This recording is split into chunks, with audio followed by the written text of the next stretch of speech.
My name is Laraba.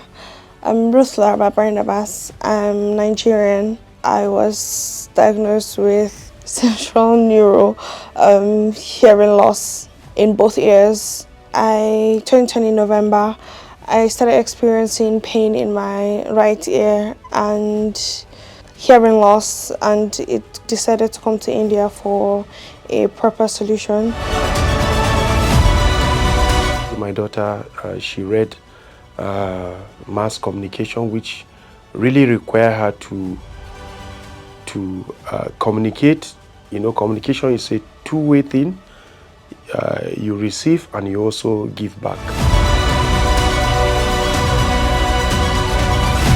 About the process for hearing loss, which culminated to our coming to India, that is Fortis Hospital precisely.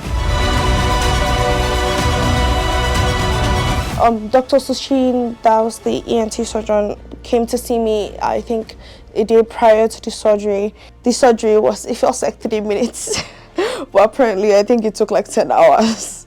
Where it was a good experience, well, until I woke up.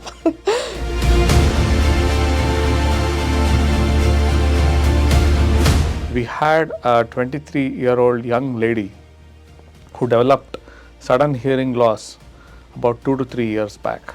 Subsequently, the hearing loss, which was mostly perceived by her on the right side, also seemed to affect her on the left. She reached a point wherein she was profoundly deaf in both the ears. So it is in this background that she traveled from Nigeria with her family.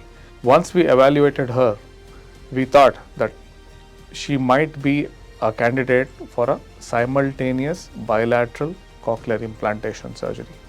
When we say bilateral, it means we implant two devices, one on the right, one on the left, simultaneously in the same sitting during the surgical process.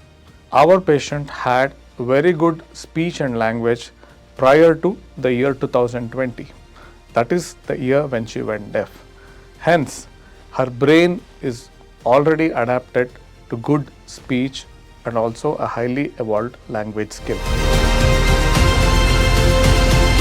It's a very wonderful experience, so I want to appreciate Fortis Hospital and Dr. Sheen with his very, very wonderful team.